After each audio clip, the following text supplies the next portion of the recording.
Assalamualaikum anak-anak hebat. Tetap semangat ya. Pada bagian ini kita akan belajar untuk menyusun buku besar atau posting dari jurnal ke buku besar. Oke, langsung saja diperhatikan ya.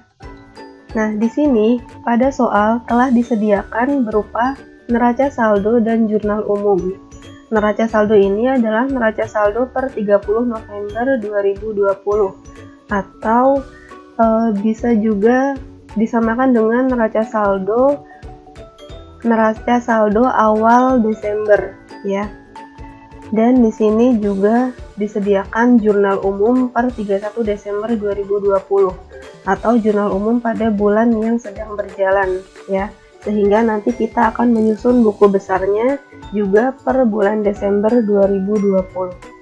Oke.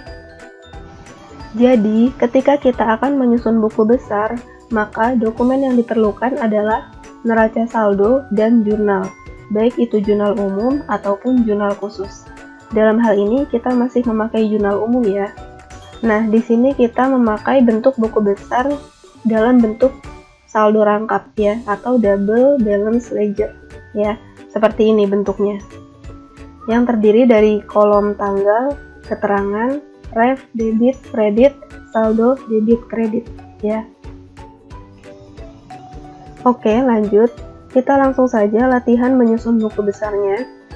Nah, hal pertama yang harus kalian lakukan adalah kalian menyiapkan terlebih dahulu format buku besarnya ya.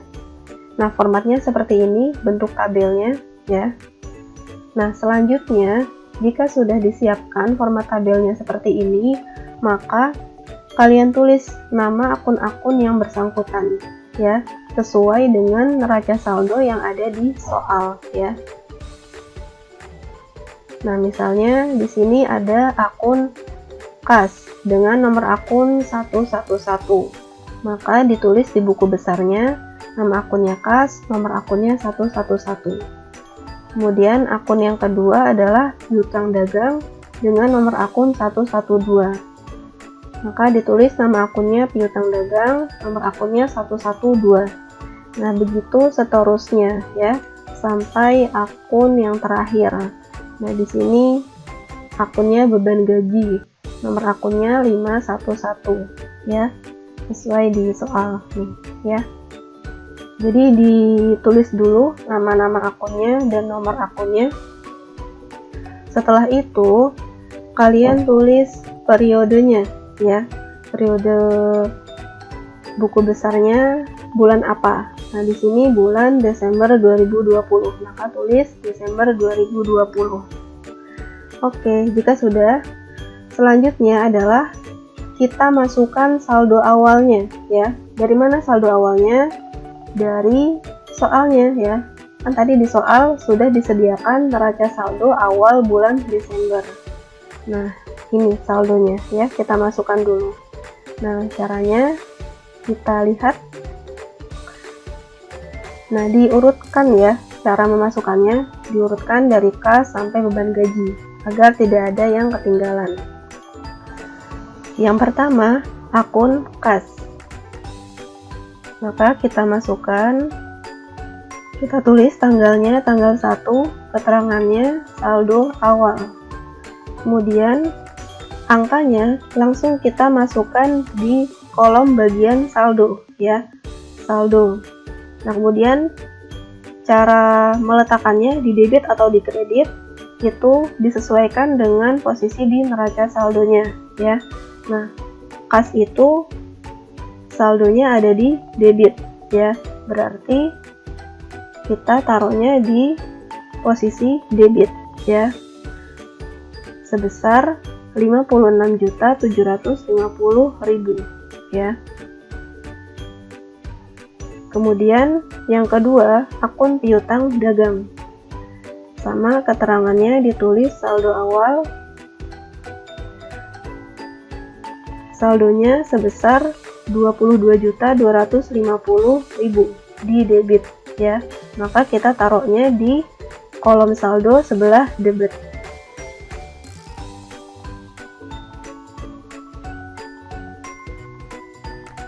Selanjutnya, akun sewa dibayar di muka.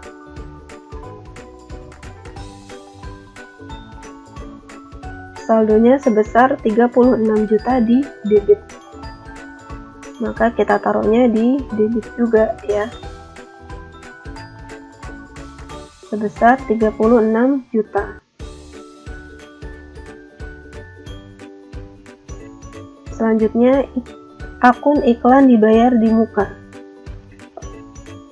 Keterangannya sama ya, karena kita masih memasukkan saldo awal. Kemudian saldonya sebesar 20 juta di debit. Lanjut perlengkapan.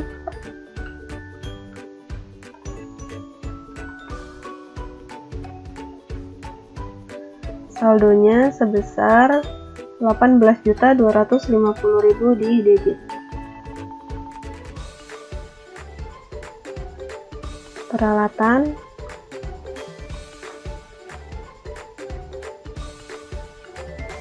Saldonya sebesar 180 juta di debit.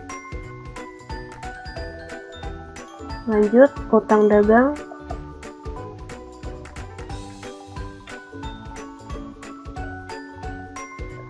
Saldonya sebesar 46.250.000. Di mana ini? Di kredit ya. Jadi kita taruhnya di sebelah kredit nih ya. Jadi disesuaikan ya posisi debit kreditnya sesuai dengan neraca saldonya, mengikuti ya. Atau bisa juga dibilang saldo setiap akun itu adalah posisinya di saldo normalnya ya. Kas, saldo normalnya di debit. Kemudian utang, saldo normalnya di kredit. Seperti yang sudah kita bahas ya sebelumnya pada posisi debit kredit akun. Kalau lupa dibuka lagi catatannya ya, atau dipahami lagi video-video yang sebelumnya yang sudah saya share. Lanjut utang bank. Saldonya sebesar 10 juta di kredit. Modal Wahyu.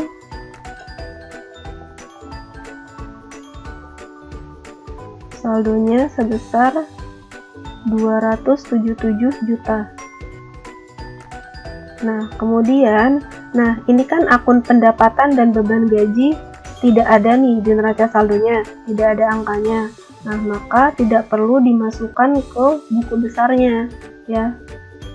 Tidak ada saldo awalnya, jadi saldo awalnya tidak perlu dimasukkan ke buku besar jika tidak ada saldo awalnya, ya. Saya ulangi ya, jadi kalian masukkan dulu saldo awal setiap akunnya ya. Masukkan dulu saldo awal setiap akunnya, kemudian tempatkan saldo tersebut di posisi debit kredit sesuai dengan posisi di neraca saldo ya. Kemudian jika di neraca saldo ada akunnya namun tidak ada saldonya ya, tidak ada angkanya, maka tidak perlu dimasukkan ke buku besar ya, tidak perlu dimasukkan saldonya. Gimana kita masukkan? Karena kan nggak ada angkanya ya kan, jadi tidak perlu dimasukkan kalau tidak ada saldonya.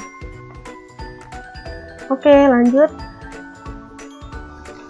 Setelah kita memasukkan saldo awal akun, maka langkah selanjutnya adalah kita memasukkan akun-akun yang ada di jurnal umum ya.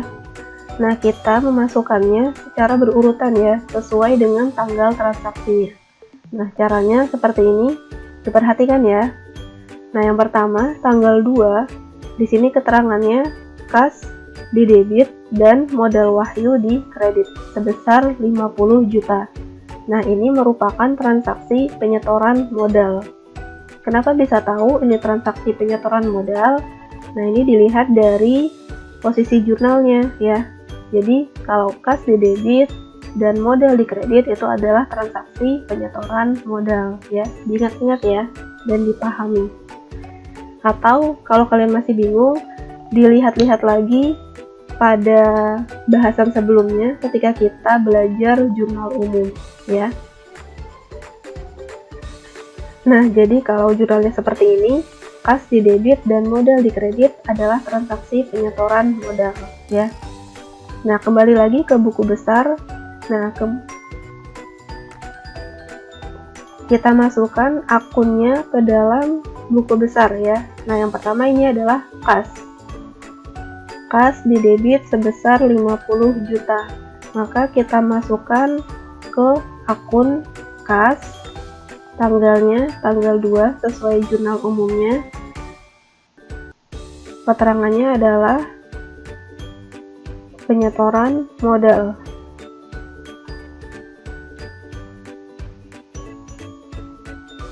Dan posisinya di debit sebesar 50 juta ya.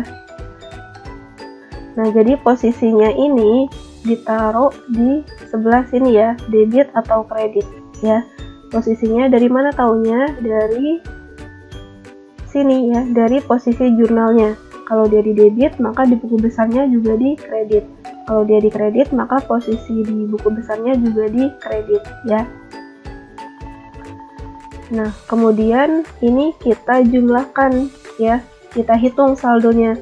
Karena ini saldo awalnya di debit, kemudian ada mutasi di debit juga, maka kita hitung ditambah ya.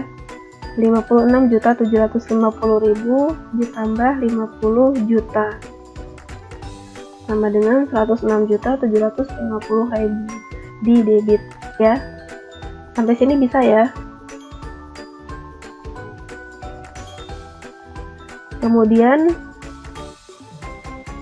yang dikreditnya adalah modal wahyu ya. Modal wahyu dikredit sebesar 50 juta.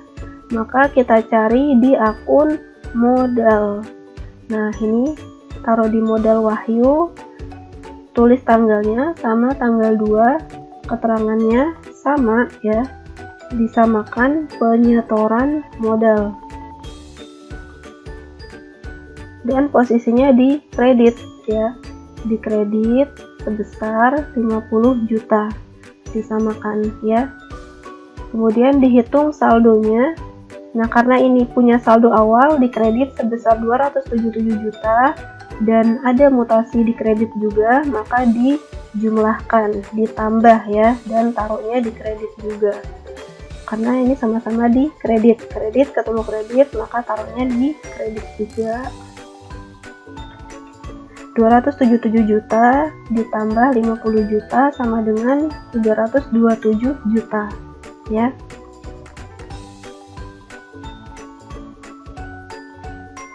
Lanjut tanggal 3,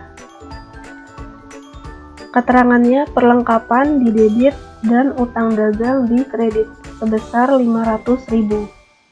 Nah, ini adalah transaksi pembelian perlengkapan ya, pembelian perlengkapan secara kredit. Kenapa seperti itu? Karena dilihat dari sininya, perlengkapannya di debit, berarti kan artinya perlengkapannya bertambah. Dan utangnya di kredit, berarti utangnya juga bertambah. Jadi dia ini adalah transaksi pembelian perlengkapan secara kredit, masih utang gitu. Nah, kemudian kita masukkan ke buku besarnya ya, akunnya. Nah, ini yang pertama adalah perlengkapan. Perlengkapan di debit 500.000. Maka kita taruh di akun perlengkapan. Tulis tanggalnya tanggal 3. Keterangannya membeli perlengkapan. Nah, singkat aja ya keterangannya untuk memudahkan kita. Memudahkan kita itu transaksi apa gitu. Nah, angkanya ada di debit sebesar 500.000. Maka kita taruh di debit. Kemudian kita hitung saldonya. Ini debit ketemu debit, maka ditambah ya. 18.250.000 ditambah 500.000 sama dengan 18.750.000 ya. Kemudian utang dagang. Utang dagang dikredit sebesar 500.000. Maka kita cari utang dagang nih ya, tanggal 3 membeli perlengkapan. Keterangannya disamakan ya, posisinya di kredit sebesar 500.000. Nah, kemudian kita hitung saldonya, kredit ketemu kredit, jadi hasilnya di kredit juga ya. 46.250.000 ditambah 500.000 sama dengan 46.750.000 ya. Lanjut, transaksi yang ketiga tanggal 4, yaitu jurnalnya iklan dibayar di muka, di debit, dan kas di kredit. Nah, ini merupakan pembayaran iklan ya, iklan dibayar di muka. Nah, langsung saja kita masukkan, kita posting ke buku besar, iklan dibayar di muka, debit 100.000. Kita cari akun iklan dibayar di muka. Nah, ini tanggal 4, tulis saja keterangannya iklan dibayar di muka, lalu angkanya ada di debit sebesar 100.000 ya. Lalu kita hitung saldonya, debit ketemu debit berarti taruh di debit juga, dan kita tambahkan 20 juta ditambah 100.000 sama dengan 20.100.000. Lanjut, kreditnya adalah kas sebesar 100.000. Maka kita taruh di kas. Tanggal 4, iklan dibayar di muka, di kredit sebesar 100.000. Lalu kita hitung saldonya. Nah, ini beda nih ya. Ini terakhir saldonya di debit sebesar 106.750.000. Nah, kemudian ada mutasi di kredit sebesar 100.000. Maka kita hitungnya dikurang ya. Karena kas di kredit itu kan artinya berkurang ya. Jadi hitungnya kita kurang 106.750.000 dikurang 100.000 sama dengan 106.650.000. Nah, saya ulangi ya. Kenapa dikurang? Karena ingat pada posisi normal debit kredit setiap akunnya ya. Kalau kas di debit itu bertambah, kredit itu berkurang ya. Jadi ketika ada mutasi di kredit, maka hitungnya adalah dikurang. Kalau mutasinya di debit, maka hitungnya ditambah. Gitu ya.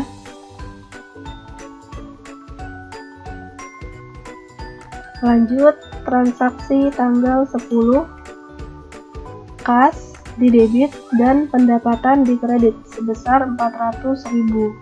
Nah, ini adalah transaksi penerimaan pendapatan ya. Karena pendapatannya bertambah, kasnya juga bertambah. Maka ini adalah transaksi menerima pendapatan ya. Kita posting ke buku besarnya. Yang pertama adalah kas. Kas di debit. Tanggal 10. Ya. Di kas, tulis tanggalnya, tanggal 10, menerima pendapatan, keterangannya, kemudian angkanya ditaruh di debit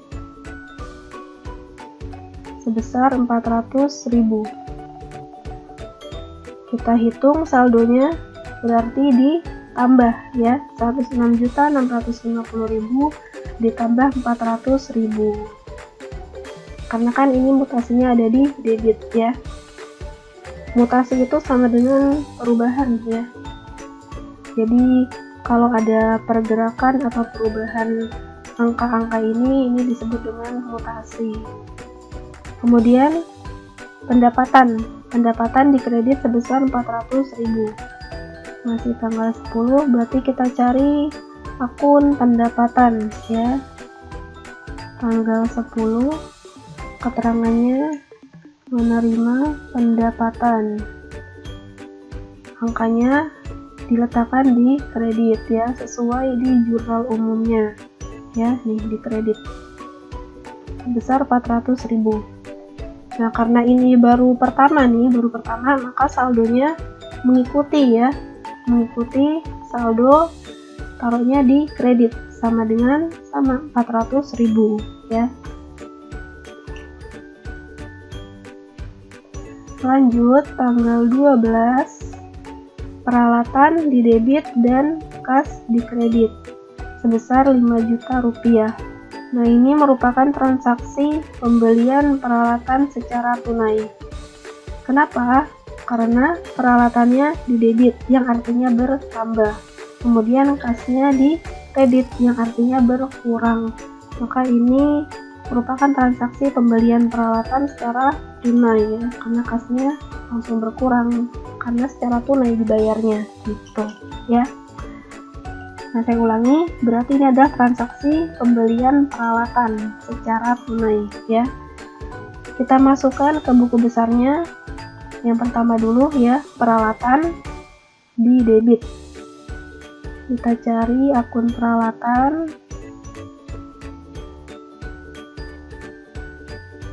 Tanggal 12, membeli peralatan di debit ya, sebesar 5 juta. Saldonya dihitung, debit ketemu debit berarti ditambah 180 juta ditambah 5 juta sama dengan 185 juta ya. Kemudian kas di kredit sebesar 5 juta.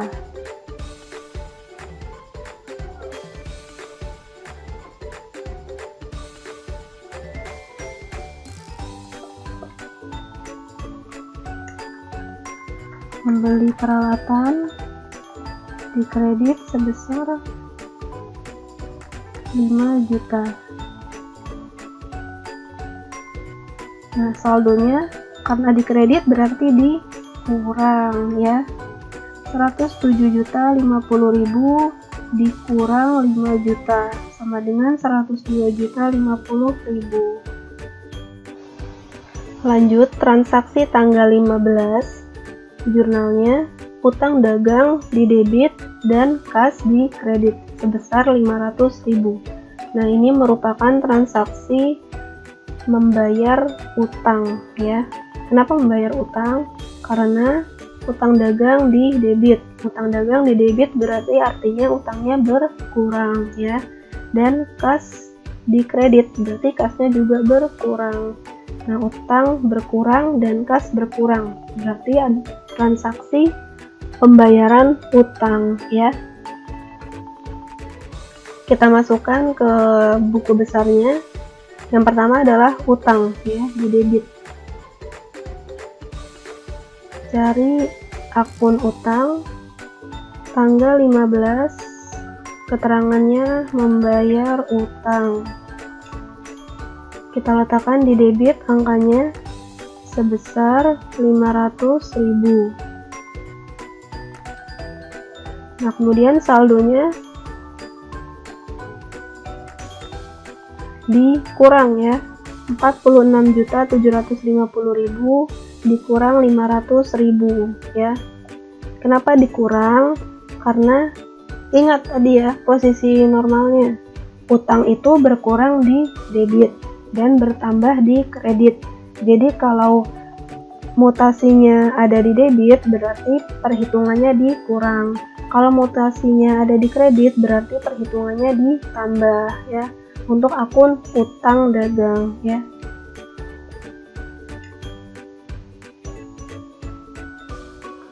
Kemudian kas di kredit sebesar 500.000. Taruh di akun kas. Keterangannya sama, membayar utang di kredit sebesar 500.000. Nah, kalau kas berarti perhitungannya kalau di kredit berarti dia berkurang ya. 102.050.000 dikurang 500.000 sama dengan 101.550.000. Lanjut tanggal 17, kas di debit dan utang bank di kredit sebesar 100 juta. Nah, ini kasnya bertambah dan utang banknya bertambah. Nah, ini merupakan transaksi penerimaan utang ya. Jadi kita menerima utang dari bank gitu ya. Yang pertama kasnya di debit ya, kita posting.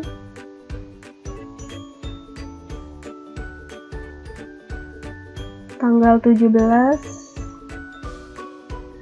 keterangannya utang bank ya, seperti ini aja, nggak apa-apa. Kemudian angkanya kita taruh di debit ya, sesuai dengan jurnalnya, sebesar 100 juta. Saldonya berarti ditambah ya, 101.550.000 ditambah 100.000 sama dengan 201.550.000. Kemudian utang bank di kredit, kita cari utang bank tanggal 17, utang bank di kredit sebesar 100 juta. Nah, ini berarti saldonya dihitungnya ditambah atau dikurang? Ditambah ya, karena utang kalau di kredit dia bertambah ya, artinya bertambah kalau di kredit. Sama dengan 10 juta ditambah 100 juta sama dengan 110 juta. Oke, lanjut transaksi tanggal 18, piutang dagang di debit dan pendapatan di kredit. Nah, ini adalah transaksi penerimaan pendapatan tapi belum dibayar atau belum diterima pendapatannya ya. Nah, ini piutangnya bertambah, pendapatannya juga bertambah. Jadi kita menerima pendapatan namun uangnya belum kita terima gitu. Jadi masih piutang. Nah, kita posting ke buku besar. Yang pertama adalah piutang di debit. Piutang dagang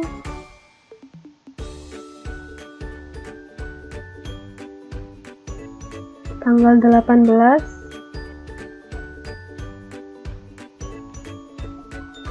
keterangannya adalah menerima pendapatan.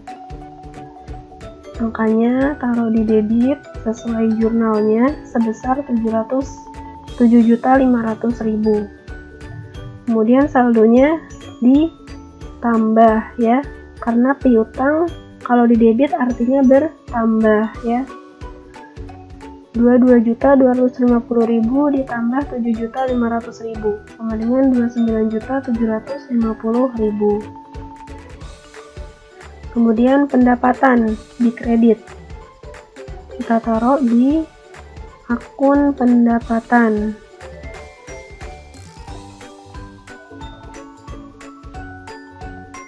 Di kredit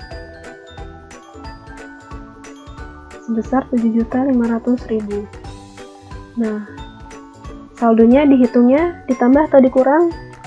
Ya, ditambah ya, karena pendapatan kalau di kredit itu artinya bertambah ya.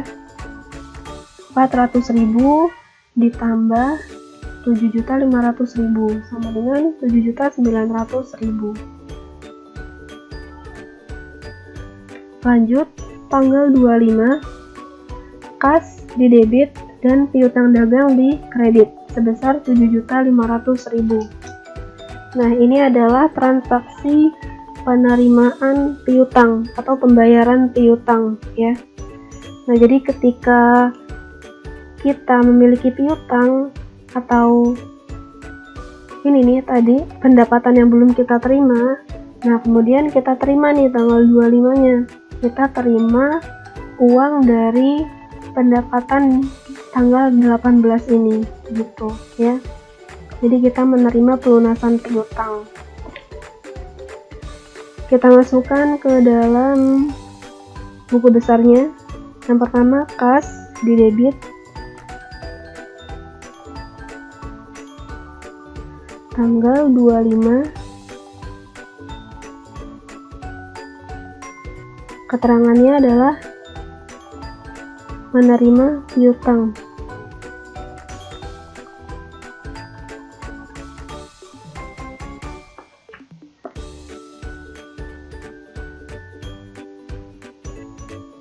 Angkanya di debit sebesar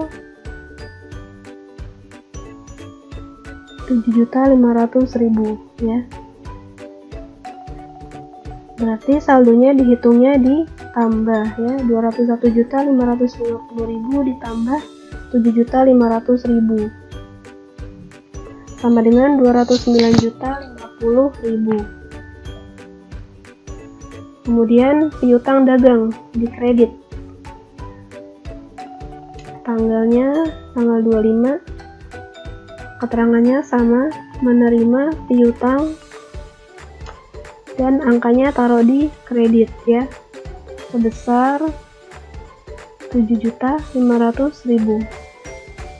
Nah, berarti saldonya dihitungnya dikurang ya, 29.750.000 dikurang 7.500.000 sama dengan 22.250.000. Kenapa dikurang? Dilihat posisi normal debit kreditnya ya, diingat-ingat lagi. Kalau piutang dagang ketika dia dikredit berarti artinya berkurang ya. Jadi saldonya dihitungnya dengan cara dikurang gitu ya. Lanjut yang terakhir tanggal 28, beban gaji di debit dan kas di kredit. Nah, ini adalah transaksi pembayaran beban gaji ya. Karena beban gajinya bertambah dan kasnya berkurang ya. Jadi ini adalah transaksi pembayaran beban gaji. Kita masukkan ke buku besarnya. Yang pertama adalah beban gaji. Tanggal 28. Kita tulis aja keterangannya beban gaji. Angkanya ada di debit ya, sesuai jurnalnya sebesar 5 juta. Nah, ini karena baru pertama, saldonya kita ikuti ya, mengikuti 5 juta. Dan kas berkurang di kredit sebesar 5 juta. Berarti kita taruh di akun kas. Tanggal 28 beban gaji di kredit sebesar 5 juta ya. Berarti dihitungnya dengan cara dikurang. Oke. 209.050.000 dikurang 5 juta sama dengan 204.050.000. Nah, seperti ini. Sudah ya, kita sudah sampai tanggal 28, berarti sudah semuanya, sudah semua transaksi yang ada di jurnal umum kita posting ke buku besar ya.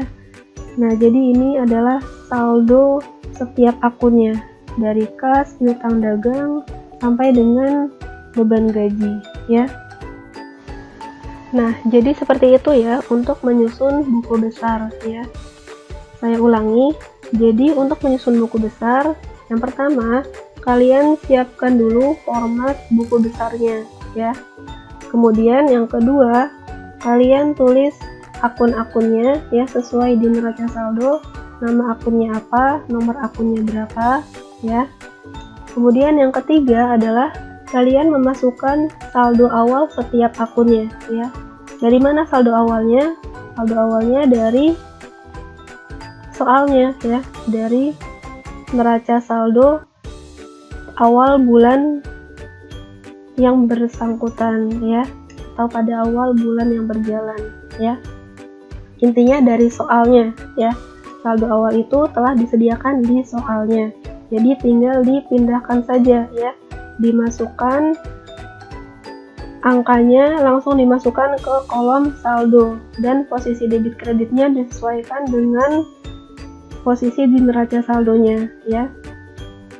Kemudian yang keempat adalah kalian memasukkan akun-akun yang ada di jurnal ya. Kalian masukkan akun-akunnya secara berurutan sesuai dengan tanggal terjadinya transaksi ya, dari awal sampai akhir ya. Dan dimasukkan sesuai dengan posisi debit kreditnya juga ya.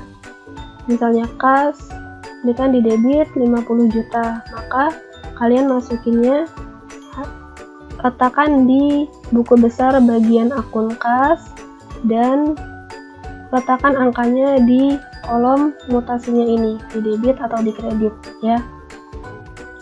Kemudian untuk penghitungan saldonya, maka kalian ingat-ingat pada mekanisme debit kredit setiap akun ya. Misalnya kas ini kan bertambah di debit dan berkurang di kredit. Jadi jika ada mutasi angkanya di debit, maka penghitungan saldonya ditambah. Sedangkan kalau mutasinya di kredit, maka penghitungannya dikurang ya. Seperti ini nih. Ini saldo awalnya ada di debit, kemudian mutasinya di debit juga, berarti ditambah perhitungannya ya. Kemudian kalau ini, nah ini kan mutasinya ada di kredit, maka penghitungannya dikurang ya. 106.750.000 dikurang 100.000 sama dengan 106.650.000 ya. Nah kemudian kalau seperti utang ya, nah utang ini kan dalam mekanisme debit kredit, dia utang itu bertambah di kredit dan berkurang di debit ya. Jadi kalau mutasi angkanya di kredit, berarti perhitungan saldonya ditambah. Sedangkan kalau mutasinya di debit, maka perhitungan saldonya dikurang ya. Contohnya seperti ini nih ya. Saldo awal utangnya ada di kredit, kemudian mutasinya ada di kredit, maka penghitungannya ditambah ya. Ini ditambah ini sama dengan ini. Nah kemudian ini ada mutasinya di debit, berarti dikurang cara hitungnya. Berarti 46.750.000 dikurang 500.000 sama dengan 46.250.000. Seperti itu ya. Jadi cara penghitungan saldonya kalian pahami dulu pada mekanisme debit kreditnya ya. Seperti itu ya. Semoga bisa dipahami ya. Terima kasih.